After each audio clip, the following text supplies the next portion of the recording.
Akhirnya kita dah ada mic pro level untuk kegunaan content creator ataupun motovlogger. Lagi-lagi macam aku yang biasa buat motovlog, nak capture bunyi exhaust, nak cakap on board, atas motor, letak mic dan helmet. Dan ni lah mic yang korang kena ada, Insta360 Mic Pro.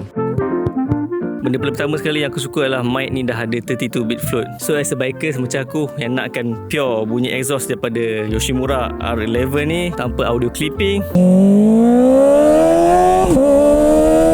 aku tak payah risau lagi nak letak mic ni dekat exhaust. Oh by the way, 32-bit float ni dia just internal recording lah. So kalau kau record guna Bluetooth ataupun direct camera, dia still tak dapat 32-bit float lah. But yeah,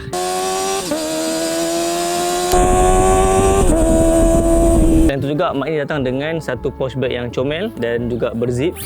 Simple but nice. Wah, cair dah mic. Dan dia bagi satu charging case dan juga storage case lah untuk kau letak korang punya dua transmitter dan juga satu receiver dalamnya. Dia ada magnet untuk korang attach. Lepas tu dia bagi satu USB-C untuk korang connect dekat phone, 3.5 audio jack, dua windshield untuk korang filter bunyi angin, transmitter yang aku tengah pakai, dan juga dua receiver ni. Dan satu lagi aku nak cakap yang best je, mic pro daripada Insta360 ni, dia ada built-in display yang dipanggil sebagai e-ink. Ini korang boleh custom korang boleh custom dia punya display depan ni. Kau boleh letak logo korang ataupun apa-apa gambar yang korang boleh letak kat ni, kau boleh letak sini. It's a plus one lah daripada benda lain yang memang letak logo yang besar-besar alam kat sini kan. Aku suka. Dan satu benda lagi yang best, kalau korang memang dalam ekosistem Insta360 yang dah ada S Pro 2 ataupun X5 ni, benda ni memang akan memudahkan korang punya workflow sebab Mic Pro ni boleh pair dan juga auto connect dengan Insta360 punya device.